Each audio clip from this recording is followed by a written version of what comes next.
I'm Joseph, And I'm Nick. and this is Fish Jelly. Yes. How are you? I'm okay. How are you? Okay. I, I've always really liked that cinnamon tea from Caribou. Well, these have always brought me luck.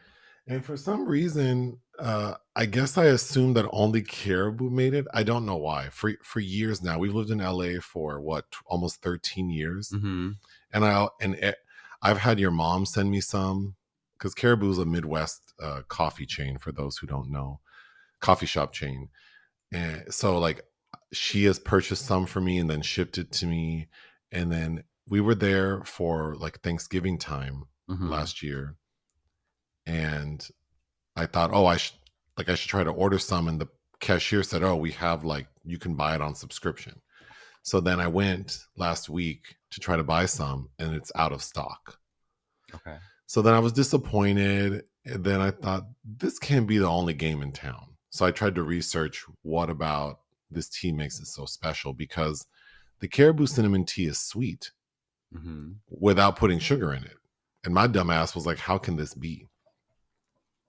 But it turns out that it's sweet cloves are in the tea bag. So it's like a blend of dark tea, cinnamon. I think there's a little orange in there, and then So it's a flavor chemistry. and sweet cloves. But then I thought, okay, since Caribou's not reliable as far as having it in stock, let me find an alternative. And I found, Shade. well, Oh, is it that when I wanted it, they didn't have it. you didn't get the tea, so you're giving the tea. Okay. So I'm spilling tea. Okay.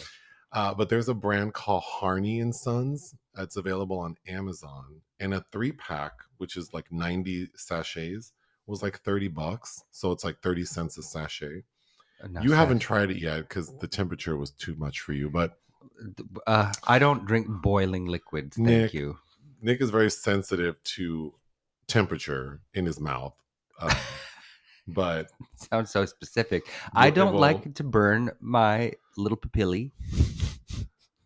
For someone who's so mean and nasty and has this vile mouth, it's funny that I have a vile mouth. It's funny that like even when I get like a latte, like a specialty drink from Starbucks, you're like, it's too hot.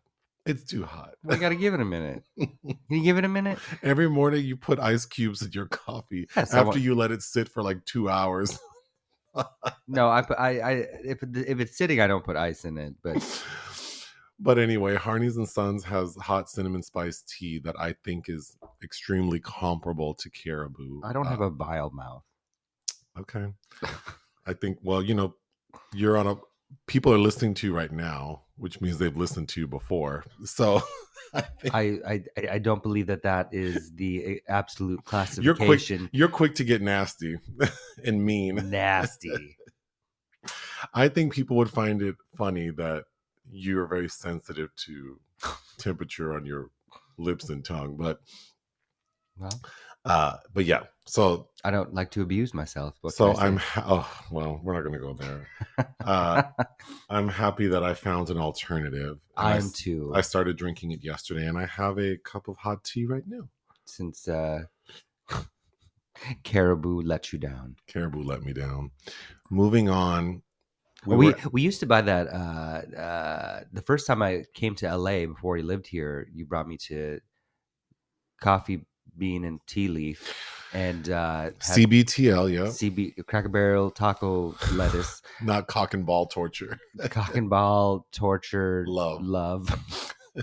Lutherans, no, in parenthetical light. And we had that chocolate powder that they used to put in shit. I remember ordering that for you for Christmas. Yeah, that was it's just sugar. Yeah, that was a bad habit because what I would do is go get so my recipe for coffee bean used to be a large coffee with a scoop of powder mixed in, and then they take a whisk, and I believe there might be some dairy in that powder. The cat's harassing me. But yeah, it's nothing but sugar, so I stopped having you get that for me. But moving on, people were asking us to respond to Ryan Gosling's Oscar nom letter.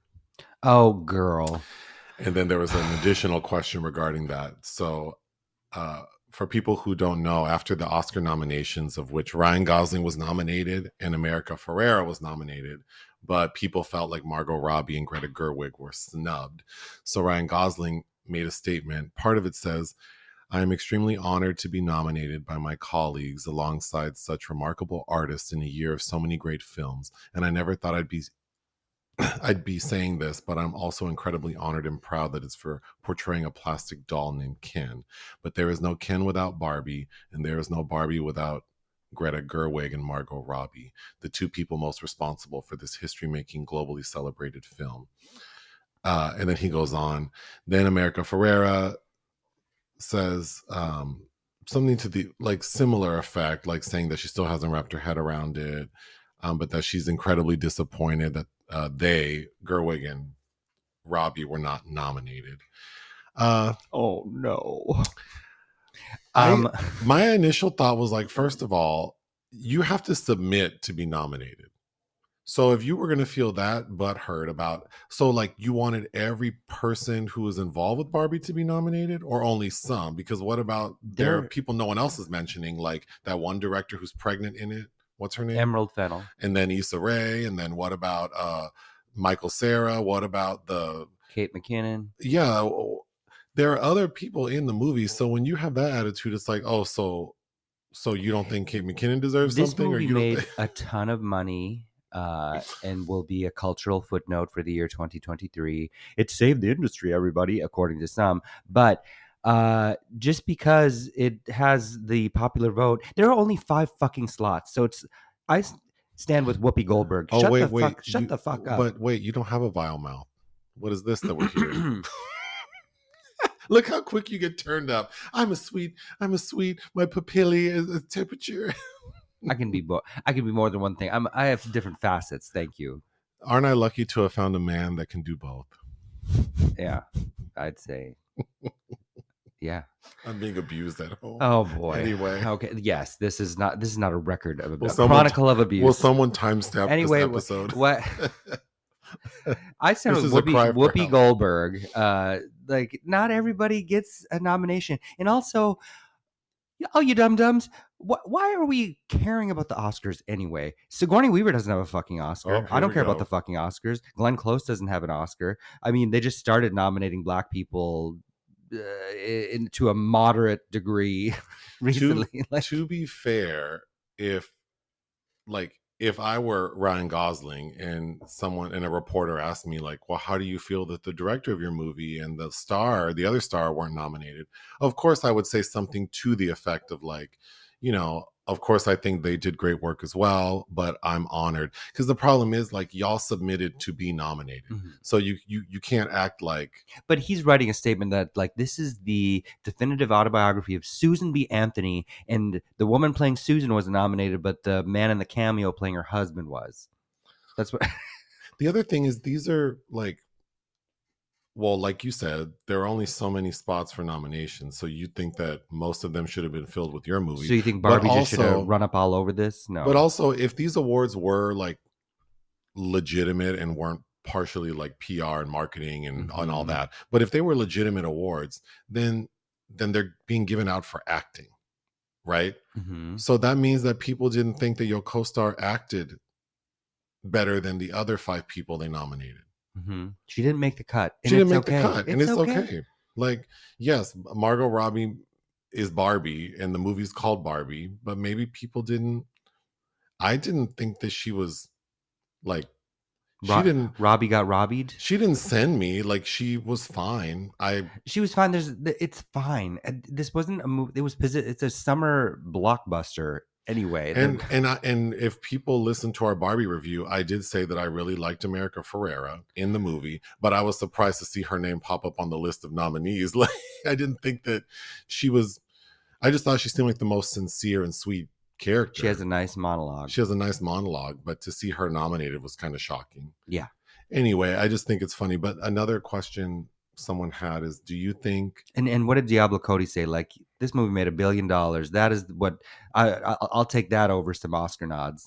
Yeah, that's the real prize. Then someone asked, do you think that this Gerwig conversation is taking away from Justine Trier's deserved nomination? Yes. because all of these dum-dums that are upset about Barbie haven't seen something that's better quality and better deserving to have this distinction. So, I mean, I do think it's when you complain about your fave not getting nominated, it seems really myopic, but also like you're discounting the people who were nominated. And then wouldn't it be a gag to find out that the people who are mad that Greta Gerwig didn't get nominated probably haven't watched most of the Best Picture nominees. Right. Mm-hmm. So then you just seem stupid. Because, I mean, I think it's pretty easy to think that Barbie's not the best directed film of 2023. And it's not. And I don't think, to me, I bet Greta Gerwig's not even that upset about it, because she's already has an Oscar nomination for direction, and was one of only a handful of women in the US that can say that. And you know what this is going to do for her? The success of this film is allow her to make shit she actually really wants to make, that we can have this argument again later for, most likely. Moving on, because I was sent this, Bobby Berk from Queer Eye. The one that does the decor? Yes. Okay. He is not coming back to the show. Oh, he's tired of being fake? And there was speculation that it's because he has a feud with Tan France, the one who does like fashion. The one my mother likes. Mm-hmm. Who's my least favorite. Well, no, Jonathan Van Ness is my least favorite, but Tan is a close second. I really don't like any of them except, I mean, Bobby would be my favorite. Oh. He's the only one who seems like he does something and is a real person, but because I think Karamo seems fake too. But and Anthony, who's the one, the cooking one that seems like he has other problems?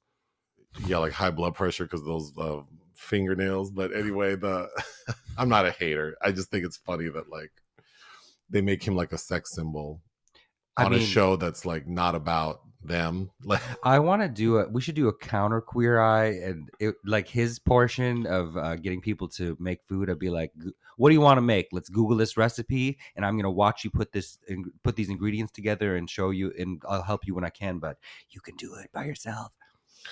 They should recast this shit and get like some old lesbian grandma to be like the cooking person and have them make stuff that actually like makes you feel good, because the food they make is supposed to be like for the occasion, right? Mm-hmm. Yeah, which makes sense, but it's also like getting me to cut up all this shit to make bruschetta. Like, bitch, don't nobody want bruschetta. Why don't I help you food prep some healthy things? Why don't you help me make some really good mac and cheese to serve my little function tonight? Like, anyway, Bobby Berk did an interview with Vanity Fair saying that the reason he left the show is not because of Tan France, although they did have a little incident where he unfollowed him on Instagram, and he says that he regrets doing that because really it had nothing to do with the show. It was something personal that's just between them. It's nothing romantic, and that they're like brothers. So like brothers fight, and he probably shouldn't have done something so public so that people would make assumptions, but that the real reason he quit is because he had signed a contract, and they all signed the same contract for the same length of time. And when their contract was up, when they shot that final episode of season 7, they all like they had them all take like a picture and they said their goodbyes. So he assumed that they were done because there was no talk of doing season 8. So then he made other plans. So he runs an interior design business, and he has a new show, I think, on a different network, not Netflix. So he was doing that. So then when they came back and said, are you going to sign for season 8? He said no. Okay. Because it was too late. I already have other things going on, and I already thought the show was over. And I'm done with y'all. And then he also assumed that they wouldn't have them all come back if one didn't, but they are. So well, look at Sex and the City. Yeah, I don't know why he assumed that. Like, if the network's making any money, they're going to find a way to keep it going. They will find somebody else to do what you can do. Or the platform, Netflix. But also, who has the time to recognize when people unfollow or follow each other? that if you're not one of the people in this transaction, I understand it's public, but it's like, who's really paying attention to that? And fans do. You don't see. I mean, I don't read gossip blogs anymore, but I used to back in the day, and it would be like, oh, people see like, oh, Demi Lovato liked a post about someone being mean to Selena Gomez. Like they saw that you liked it, and then that goes. I mean, it's just so. That shit is so boring to me. But I mean, sometimes there's funny things like Samuel L. Jackson liking all this porn that he doesn't realize. Oh, that's so embarrassing. But it's also like, yeah, because he's probably thinking, who the fuck is paying that kind of attention? Well, somebody with time on their hands is. Well, he didn't know. Well, it's clearly that he's not aware that because it shouldn't be. People should be able to do things like that and not have to have somebody examine it. Sure.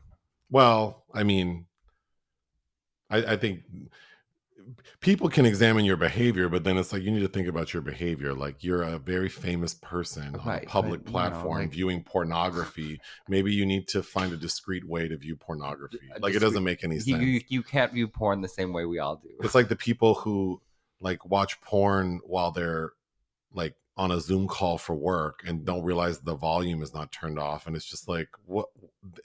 Come on. Yeah, that's right now. Like you have to right now. Mm-hmm. You have to be Samuel L. Jackson and look at porn on Twitter. Well, and like everything, you have to like it because you want to come back to it. Yeah, why were you liking? Because you thought the ladies, I'm assuming, were ladies, are going to message you back, or what? Like, what were you? Well, I mean, you could use your clout. Halle Berry's Netflix film was canned. The Mothership. The Mothership. I was surprised to see that because Netflix is putting out anything. Well, I think I was trying to read about it, and post-production woes, and then also this kind of shit can be used as a tax write-off. Mm-hmm. So, I mean, a lot of films get canned for that reason, just to write off the cost. Mm-hmm. But it's and when they know that it's not great, like so I was reading examples of like Batgirl, or there's some movie with John Cena where it's like a Tom and Jerry. Like live action something. Ooh. Like when they know it's going to be bullshit, just take the L and the write off and keep it moving. But this is very high profile with a star like that. So it's, Halle Berry? Yeah, it's just embarrassing. I don't know. Her last sci-fi film was garbage. Moonfall? Did you watch that? We reviewed it, but you hadn't seen it when we did it. But I put it on maybe like 6 months ago and I was like, nah. It's bad. Yeah, I couldn't finish it. Poor thing. I just don't understand how she can't command how I mean I guess it's that the age last film she directed, beautiful, so maybe that is her beauty still getting in the way of good scripts. Jesus. Well, the last film she directed and starred in, Bruise, was that was I didn't think it was. She shouldn't have directed it, but it was a labor of love, and I think that you can see the work put in, and there are some impressive things, but narratively, no. But you can't take away that she did a pretty damn good job in the movie herself. I think that it's obvious she did a lot of training for the role. Mm-hmm. So I guess if you want to say that's a good job, I don't know that I've never watched Halle Berry on screen and thought like she did phenomenal acting. And that was the first time. And that includes Monsters Ball. And that was the first time I got to see her co-star. Is it Sheila Atim, who I also kind of like. Yeah, she has a nice screen presence. Yeah. Halle Berry's beautiful, but I think she's going to struggle like a lot of beautiful women who age naturally do. Is like there just isn't a spot for you. But you could make one. I don't know. You could make one, but then it's kind of like, I mean, if I were directing a movie and I needed a middle-aged Black woman who looks normal, I'm not going to hire Halle Berry and try to like make her look dumpy. I'm not going to name any other people to be shady, but like there are a lot of women mm-hmm. of that age range who look like normal people. Mm-hmm. And then it's like, yeah, maybe the cachet of that name is, a lot of these stars who get mad, like Sharon Stone, and who like no one wants me. It's like, well, are you marketable? Like, well, I know who they are, but I'm not paying to go see movies. Like, I mean, I love seeing Sharon Stone, but I also think that she's difficult. Yeah, but do you think to the average like 40-year-old moviegoer that a Halle Berry is going to be a draw? I don't know, especially not in a role that isn't something that's like fabulous or action-packed or. I mean, I'm clearly not of who they're marketing to, but when I see her name, I want to see it. I do. I mean, even her being in the John Wick franchise. That made me more interested. Her and Angelica Houston, I immediately was like, oh, I want to see that. I don't think that the majority of the people who watch and like John Wick care about Angelica Houston or Halle Berry. They don't, and that's, kind of the problem, I think. But wow.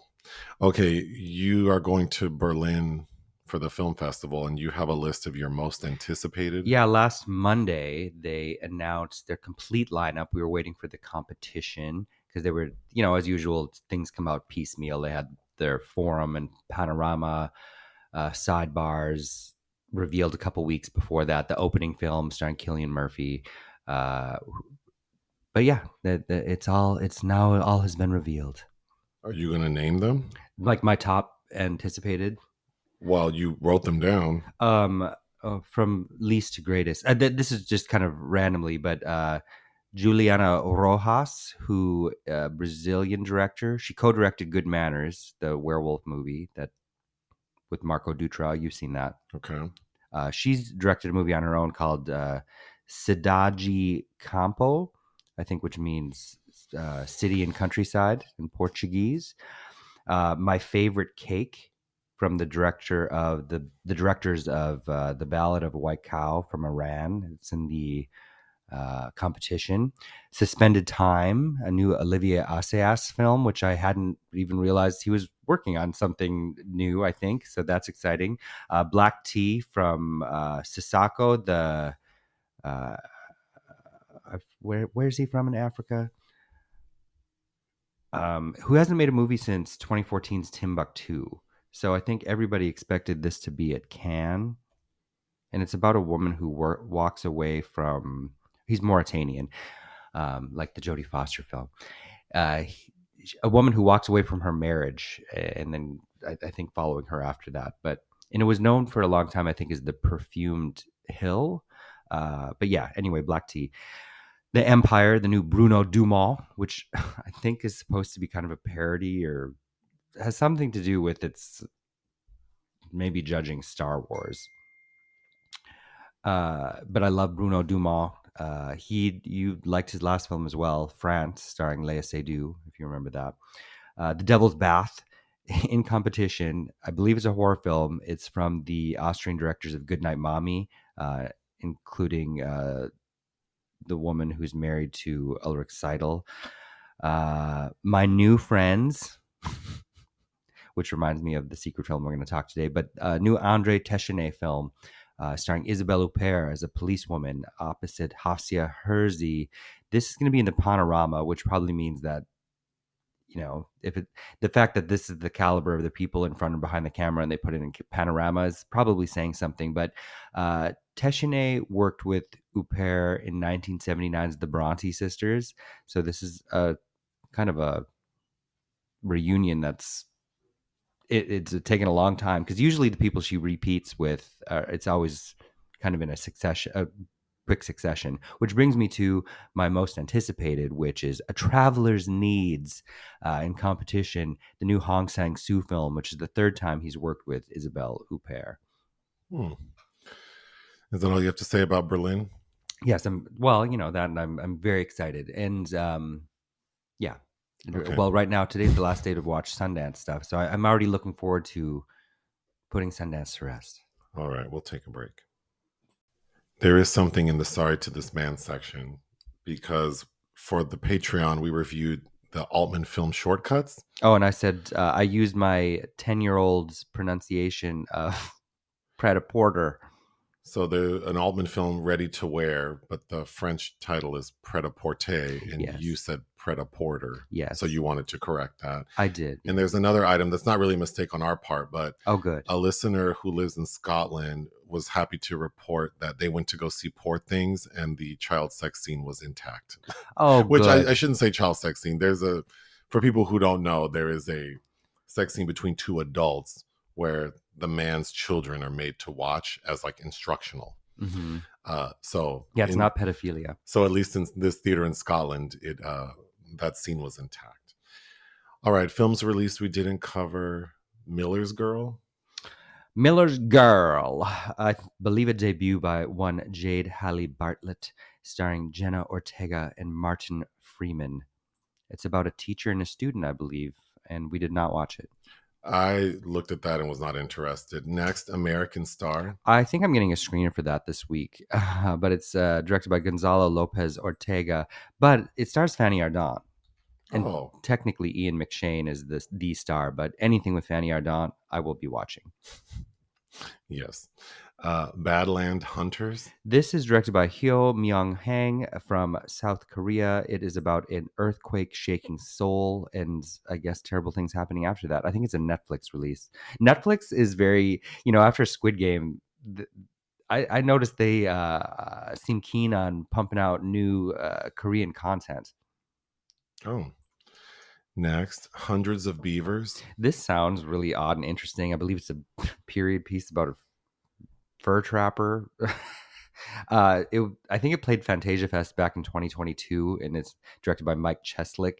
If there weren't 80 billion other things going on this week, I might have said I would have wanted to watch this, but I didn't.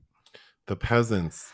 I still might watch this, but it's from the directors of Loving Vincent, that moving painting film about Vincent van Gogh, directed by DK and Hugh Welchman. And The Peasants is probably going to be most remembered for stealing Poland's submission, being official submission from Poland for this year's Oscars, because it should have been Green Zone by Agnieszka Holland. But of course, the Polish government did not like what she had to say about her country. So it was this film. Lastly, Sometimes I Think About Dying. Same, girl. This stars Daisy Ridley. I saw this. Oh, so when I say it, it's a problem, but you can say it. Well, I was joking. No, I'm not joking. We all think about dying. It's just we don't need to talk about it. I'm not joking, bitch. What's that from? I'm not joking, bitch. Coco. That's right. Coco from Drag Race. Yeah. Coco Montrese. Anyway, sometimes I think about dying. We're just not, it shouldn't be the thing that's ruminating all of our thoughts every day. That's when it's a problem. Of course, you should think about dying because we're all going to. Daisy Ridley. I saw this about a year ago. It was a Sundance selection last year, and it feels very much like a Sundance film about this woman who, as the title says, thinks about dying, and it leads her to finally bonding with some menses. And I just remember her going on some awkward dates, but I didn't think much of it then, and I didn't want to rewatch it now. Projects of interest: The Room Next Door. Oh my God. I sent you that shot of Julianne Moore sitting next to Pedro Almodovar being flanked by Tilda Swinton and Julianne Moore. Oh, yes. Oh, I knew Tilda was he was doing a project with her, but Julianne, oh my God, the two of those together. This is the next May, December. The Room Next Door is going to be his English language debut, which is also kind of fucked up because he was going to adapt, is that a guide for cleaning women, directed by, or that book by Lucia Berlin, if I'm saying her name right. He was going to adapt that starring Cate Blanchett, and then he decided he couldn't speak English well enough. And then he did that little Western short with Ethan Hawke and Pedro Pascal, and now so, I mean, that's what your assistant director's for. You speak English well enough. He's in that Madonna doc. He's anyway. Orphan. Hungarian director Laszlo Nemes. I guess it's been, well, you haven't seen Son of Saul, which is pretty exceptional, from 2015, his debut about the man in the concentration camp that is looking for his son who he thinks was gassed so he can bury him properly. It's a very distressing film. His film after that was about a woman at turn of the century hat factory. I forget the name of it. Sunrise, which I kind of liked, but it kind of didn't have the same kind of reception. But he's doing a new film. It's also a period piece, but that's all I remember about it, called Orphan. Lost Bus. Okay, I'm not the biggest Paul Greengrass fan, but he's reuniting with, or he's working with Matthew McConaughey in his next film. But what I was really interested in was Jamie Lee Curtis is going to be in it. The Memory Police. Reed Morano, cinematographer and director. We saw, I'm forgetting the name of that film that we both didn't like, where Blake Lively is that assassin. Oh, something about the rhythm. I totally forgot about that. I did too, because I didn't really. I've seen a lot worse, but I didn't care for it. and she had another indie film with Peter Dinklage that I think is better. Anyway, she is adapting The Memory Police. The script is written by Charlie Kaufman, and they've just bagged Lily Gladstone to star. Lastly, Mice. Australian director Justin Kurzel, I believe this is also based on a book, got Nicole Kidman to lead his story, his new project called Mice. Kurzel's a pretty interesting director.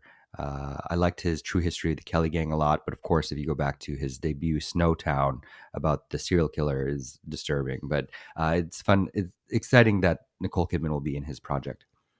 Unfortunately, there are entries in the obituary section. The actor David Gail died. People might know him from Beverly Hills 90210 as like a supporting character. He died from a heart attack at the age of 58.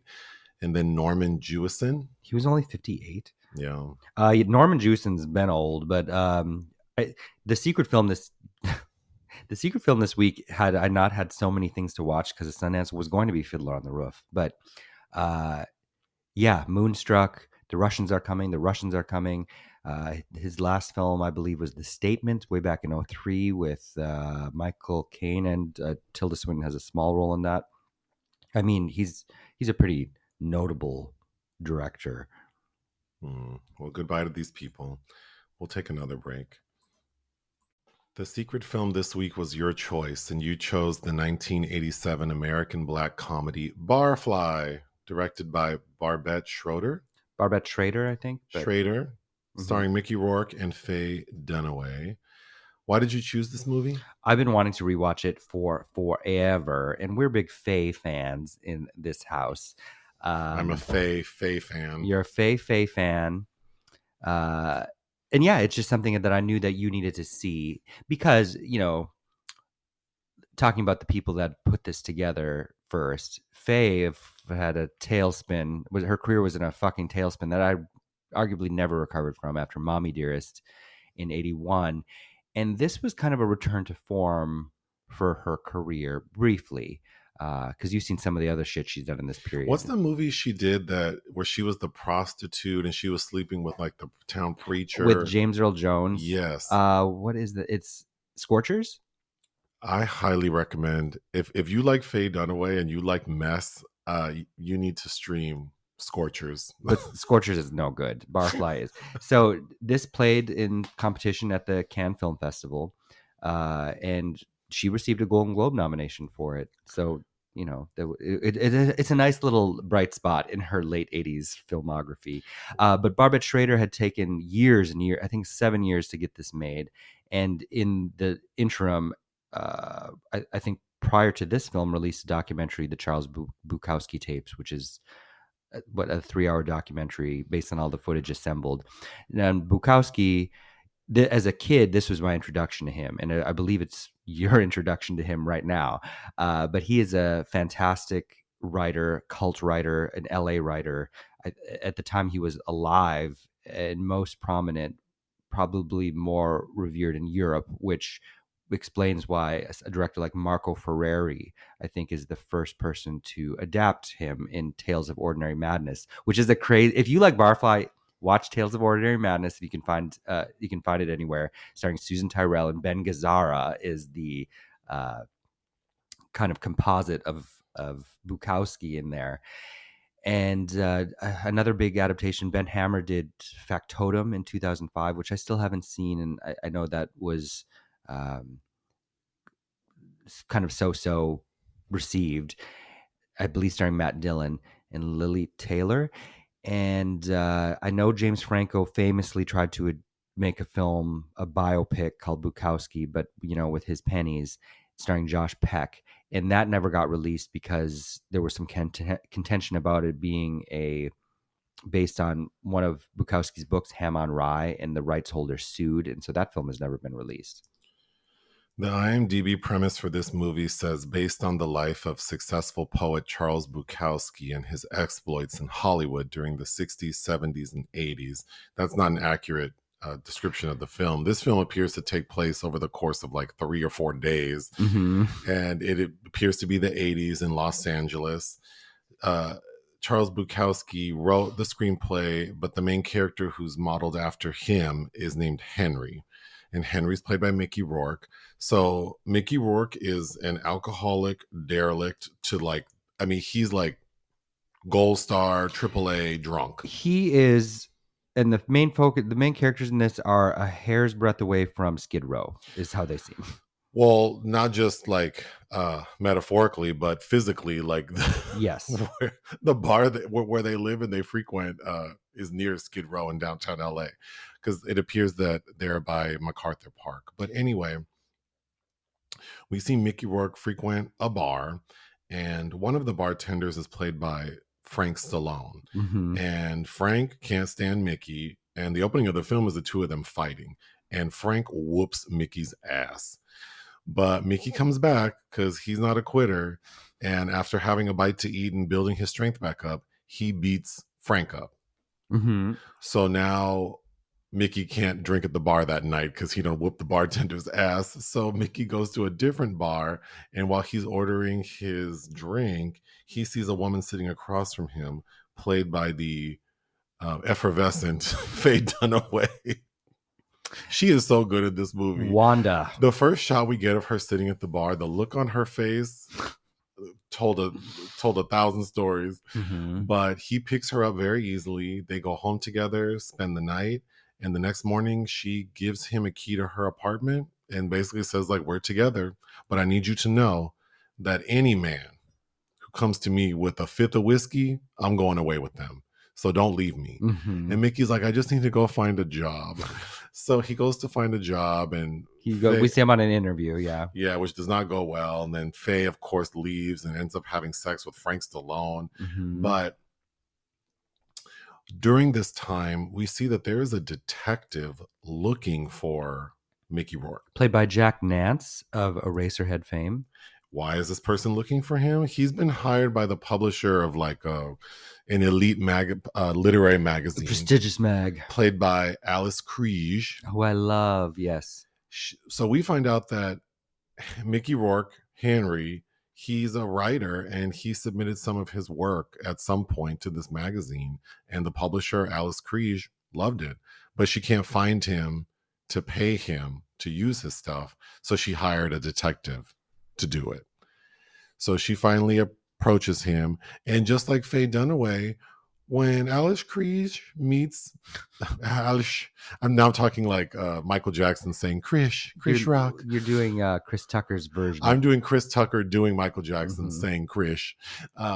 When Alice Kriege meets Mickey Rourke, she brings his ass home to her place in the hills, to her beautiful mansion in the hills, and then she wants to be with him, and he's like, no, well, they have sex, but she's disappointed that he doesn't want to stay, and she's drunk on brown liquor, but she pays him his money, and he goes back home, and Faye Dunaway's mad.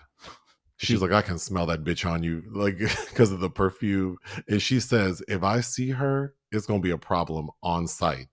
So then the end of the film is Mickey wants to celebrate with Faye because now he has $500 minus the flowers and booze he bought. So they go to their local bar, sit down, and Mickey tells Frank, I want to buy drinks for everybody. It's a celebration. So we get this sequence where they're just buying drinks, and Mickey is toasting to all of my friends. All of my friends. To all of my friends. And then who walks in? Alice Kriege. Tully is her name, technically. Oh my God. She sits down next to Mickey Rourke, and Faye looks at her like, who the fuck is this? And then she smells her like a damn dog. Mm-hmm. And it's like, oh, I know that perfume. And they have a like fisticuffs. Like, what's the saying? Kick ass, drag down fight, or isn't there that phrase people say? Anyway, they get into a damn fight. They get into a pretty impressive fight, which is the scene I remember most clearly from the first time I watched this. Faye whoops Alice's ass, so Alice leaves, and now Faye and Mickey are there, and it's made to seem like they are going to live happily ever after. Well, no, it ends with Frank Stallone's like, I want a rematch because I had the flu when you beat me, even though those fights happened within hours of each other from the beginning of the film. So it's everybody going back outside to watch a fight again. But we don't see the But fight. we don't see so it. It's the end. This movie had me howling. I would definitely recommend it.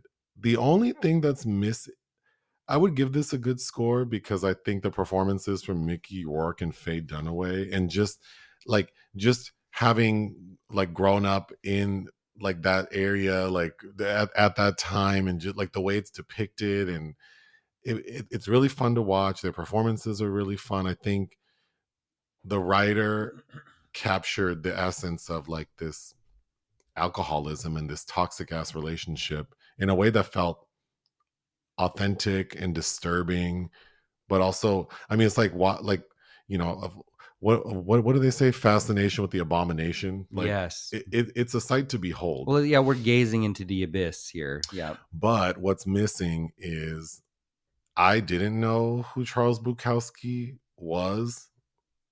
Now I'm told that he's a successful writer, but watching this movie, you wouldn't know. No, except that there's some person wanting to pay him for some stuff he wrote. We do see him scribble down something a few times. He's writing it. Yeah, he gets up, but writes. But it's like the scribblings of like a crazy person, and then the way he talks makes it seem like he has like he has a traumatic brain injury. Really, like he doesn't. The structure of his sentences seem off, and he seems slow at times. But well, his brain is marinated in right, so decades. And then I also don't understand whatever writings he's known for now were those done before or after this story set. Like the movie doesn't orient us in any way. So if you don't know that Charles Bukowski is a real person, you would think this is a black comedy about two alcoholics falling in love. Yeah, but I think that's okay. And I think it's okay too, because that's kind of a kick-ass way to approach like a biopic, if you would. Yeah. Like so I think it's, and the fact that the person it's about wrote the shit, right, that sends it. And like it's, so semi-autobiographical, Yeah. but apparently, Mickey Rourke is Henry and she's Wanda, but those two for sure are based on real people and a real relationship. It feels punk to me. I mean, I don't know if my version of what I think punk means, but the fact that like this notable person wrote a script kind of about their life and they approach it like, I mean, they're showing the crunchy bits. Yes. And for a very brief period, which I think is kick-ass, because it's like my work speaks for itself. Like it's out there. So if you want to know about my work, you can. But I'm gonna tell you the story about how I met this lady that I spent the rest of my life with. And he died in '94, and I think after just finishing his last book, Pulp. But notably, I guess Sean Penn, in that vein of like that James Franco is like, we're gonna take over all of the things, all of the cultural artifacts we find cool. But apparently, he offered to pay $1 for the rights if Dennis Hopper could direct this. But apparently Bukowski felt Barbette Schrader had spent so much time. He was a person that was loyal, and he played that with his publishers too. He stayed with kind of the little publishers that always supported him instead of going big time, which is also a way to avoid responsibility, right? But he allowed Schrader to continue making it, which I think is interesting. I'm just going to go through my notes. So the bar Mickey frequents, there's like the local prostitute, this busty blonde. Yeah. And the first time we meet her, she's arguing with the John because she performed oral sex on him and her fee is $20, which kind of seems like a lot. For 87? Yeah. And he's like, that was worth 15. She's arguing. And this bitch says, nobody in this neighborhood can swallow paste like I can. And I kind of threw up in my mouth a little bit. Yeah, that was... I like paste? No. Well, these people are dehydrated. Ugh. When you're dehydrated, I've never heard someone say something like that, and it made me sick to my stomach. Yeah, it was gross. Okay, Mickey Rourke playing Henry. So I'm assuming Charles Bukowski maybe had like a very particular walk. Mm-hmm. Because Mickey's walking like how I walk when I get up in the morning, like just all out of sorts, and he looks so unhealthy. His teeth, there's something going on with his teeth that I don't know. Tooth. That I don't know if it's like actually Mickey Rourke's teeth or they put in like something. But that's the thing about Mickey Rourke too. It's like you never know. Even back then, you can't quite tell. He looks like hell. He looks like he smells so bad. The entire time we're with him, he's wearing the same underwear, the same socks, the same undershirt. He has like this dirty bandage on his elbow. His socks. Oh, he looks so gross. And the apartment he lives in is like the crack stacks. I mean, I just don't even understand. But at a point, he gets up because he lives in one of those like buildings where people share bathrooms. So he gets up to leave to go use the bathroom. And that's when the detective breaks in and like takes pictures of some of his writings. And then when Mickey Rourke comes back, he's so damn out of it that he walks into the wrong apartment. Mm-hmm. And he's sitting, and as the audience, we don't know he's in the wrong apartment because the angle it's shot, it's like he's just sitting down. And then we see him looking around. And at first I thought, oh, he noticed that someone broke into his apartment. Mm-hmm. And then you realize, no, this fool is not in his apartment. And then he sees, because he doesn't have any money for food. Although, well, I guess you could be bloated from just drinking alcohol. But anyway, he sees food. He steals food from this apartment and then goes back to his. He's such a derelict.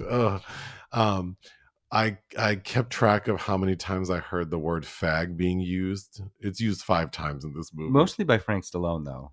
And mostly by Frank Stallone, who I have to say, Frank Stallone is more attractive than his brother. By far, yes. For those who don't know, he's Sylvester's I met brother. him. Yeah, because he used to frequent that video store. He used to frequent Cinephile Video. Looking for his own movies to see if anyone rented them. No, he would rent his brother's movies. Oh, I thought he would ask the clerk if anyone's rented his movies. No, it was his brother's movies. He wanted to make sure that there was movement on those. And then... So my brother can continue to pay me my...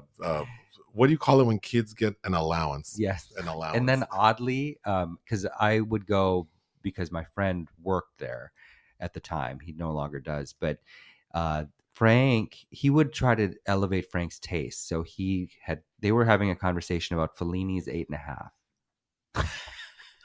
Fucking LA. Okay, let me keep going.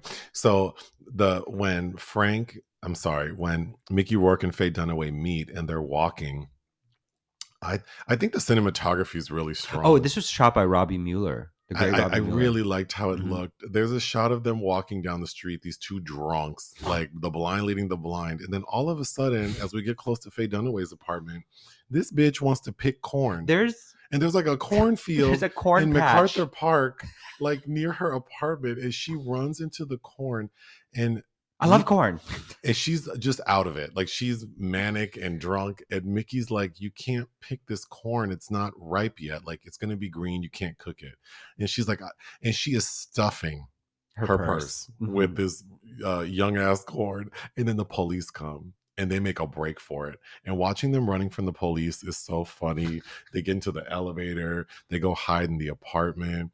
And that's when the 2 of them sort of get to know each other. Mm-hmm. So then we see Fake try to cook the corn and it's bad, and then she has a tantrum. The cops are still in the hallway looking for them because they don't know which apartment they went to, and she's already put a pot of water onto boil. There's water boiling. She's husking she's husking corn and pouring a drink. And then she takes the corn out and it's no good. And then she has a fucking she starts throwing it and saying like life doesn't work out for her.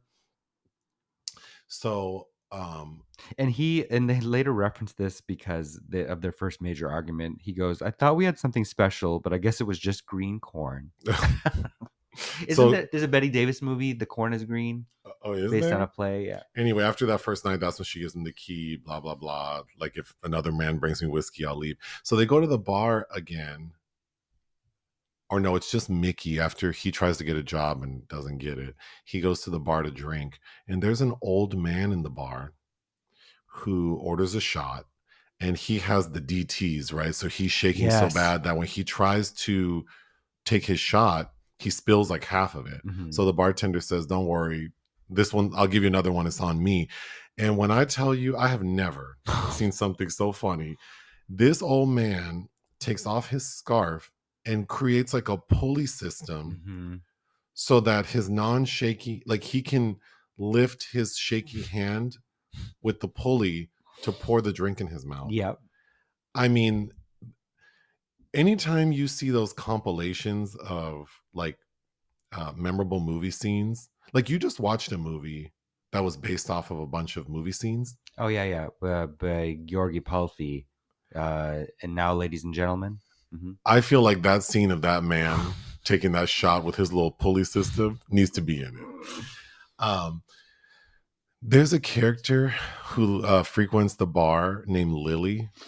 I liked Lily. Oh my god, she's a beer drinker. She's a beer drinker, and she's probably the most consistent barfly. She is the most well, she seems to have standards. She's very judgmental. Oh yeah. And all Lily does is sit there and mean mug everyone and talk shit. And I thought that was so funny. She's kind of like Celia Weston in Observe and Report, where she's like, I'm getting to drink beer so I can be fucked up all day and keep my shit together.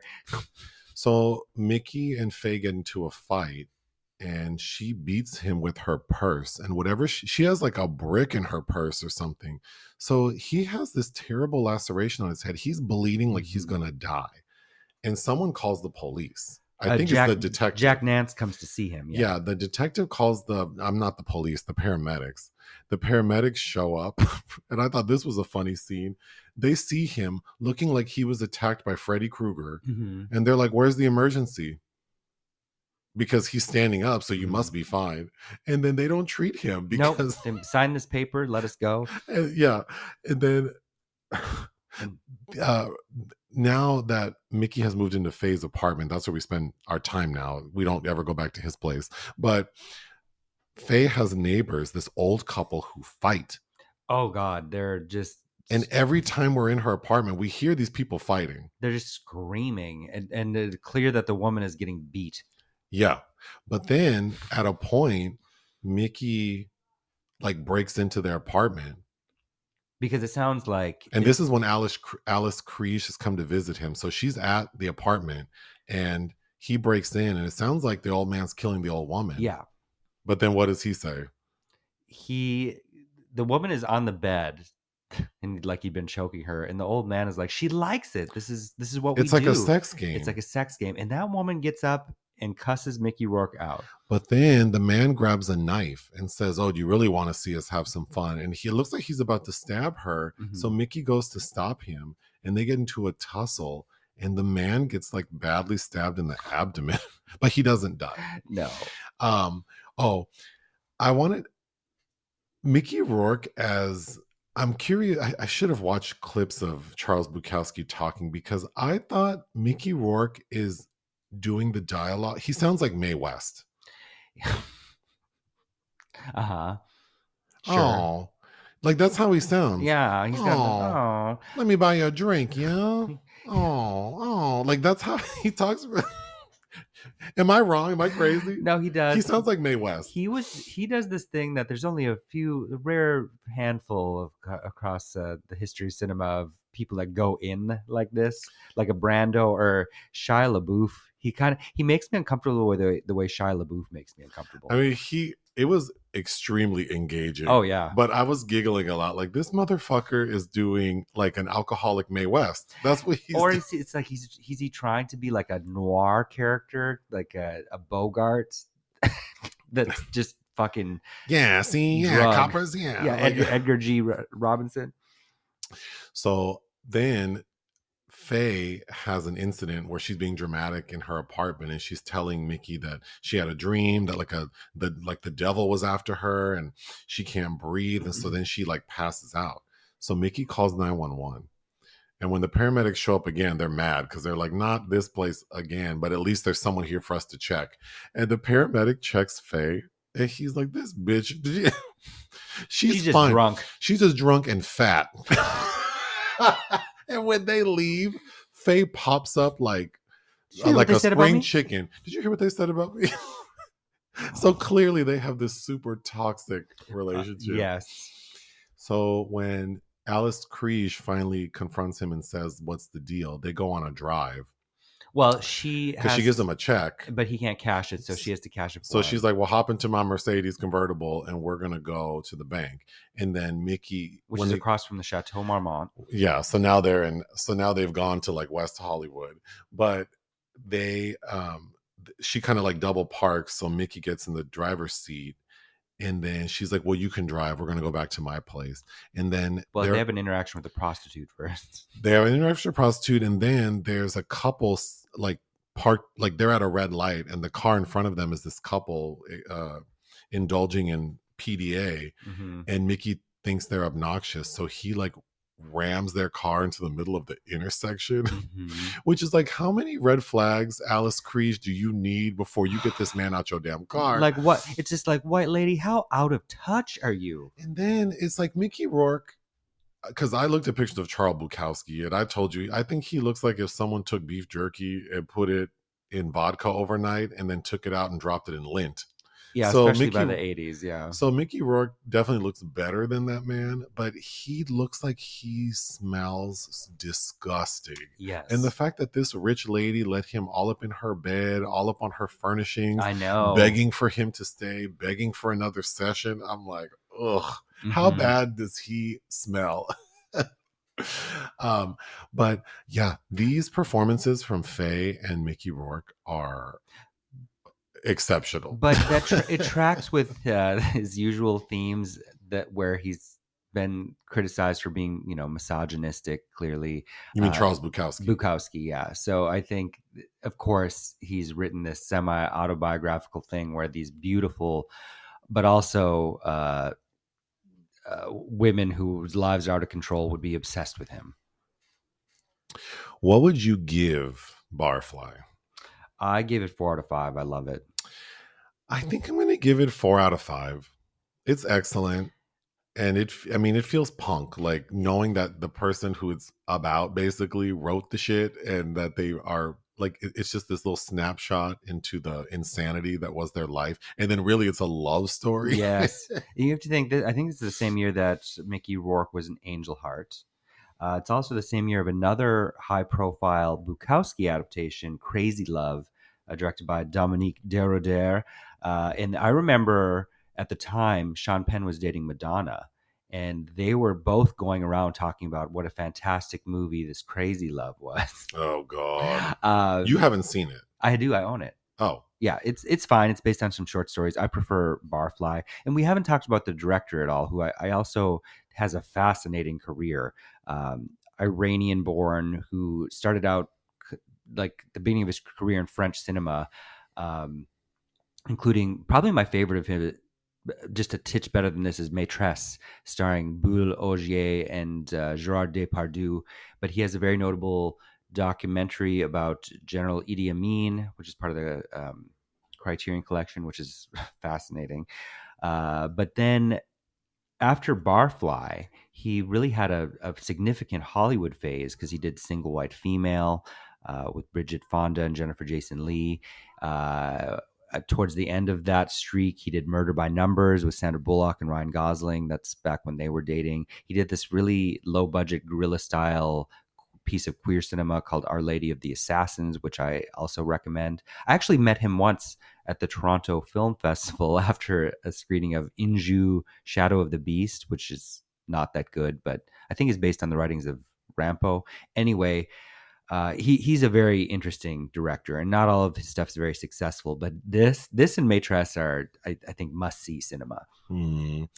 Well, that's all I have for this movie. I need to remind people we have a Patreon now, and all of the content on there is different from what we talk about on the podcast or the YouTube channel. Mm-hmm. Currently, we're reviewing True Detective Season 4, episode by episode. We're reviewing RuPaul's Drag Race Season 16, episode by episode. Mm-hmm. We also have a tier level where people can force us to review a movie once a month. Uh-huh. So far we've done things like Shortcuts, Don't Be a Menace to South Central While Drinking Your Juice in the Hood, The Killer. We have some more coming soon. Yes. I'm kind of excited to watch Undercover Brother. I've never seen that. Because I've never seen it. Anyway, do you have anything else you want to say? No. Ta-ta.